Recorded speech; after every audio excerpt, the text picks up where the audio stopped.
Hey everybody, Tim here with today's episode of Enterprise, Season 3, Episode 11, Carpenter Street.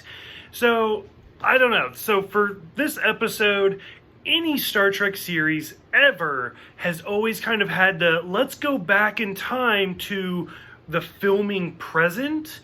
Some of them have been better than others, like especially for like the original series was fine, Next Generation was fine, Voyager's fine, whatever, it's all fine. But this one, like for one, because it's their, like in that 24-part episode, like it felt really forced and unnatural. Like, why would they suddenly go back in time?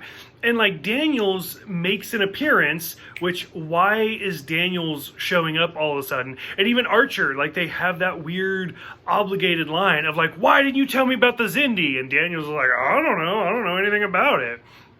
So it seems really odd. And then they were just like, well, you know what? Screw it. There's Xindi that are back in 2004. Like, go stop them. Which, by the way, one of the reptilian Xindi is actually played by Jeffrey Dean Morgan. So I thought that was kind of cool. Like, this is before The Watchmen. This is before anything like that.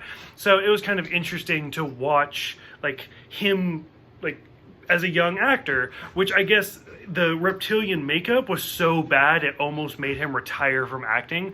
Thank God he didn't, because then we wouldn't have Supernatural and we wouldn't have The Walking Dead, and I don't watch either one of those shows, so I guess it wouldn't really affect me. But anyway, overall the episode's okay. The whole horror thing was a little much for this one, because the episode is called Carpenter Street. Like, the main villain is Dr. Loomis, and he goes after another guy named Strode. So it's like, how many Halloween references can you fit in one episode?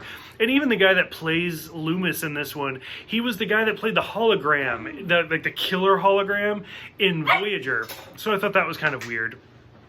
But, like, overall, I would say the episode's okay, especially by the time we get to the end, where, of course, they defeat the Xindi, and they go back to the present of whatever century, and I don't know, like, the ending shot where it's, like, Loomis being picked up by the police, and he's like, there's killer lizards!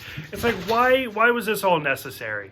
So, I don't know, I feel like this is definitely one of those forced episodes because they had to fill 24 slots, but I didn't dig it. I think other Star Trek series had handled the time travel thing much better. Especially because in this episode, they go back to 2004 and fucking T'Pol is still like, time travel's not real.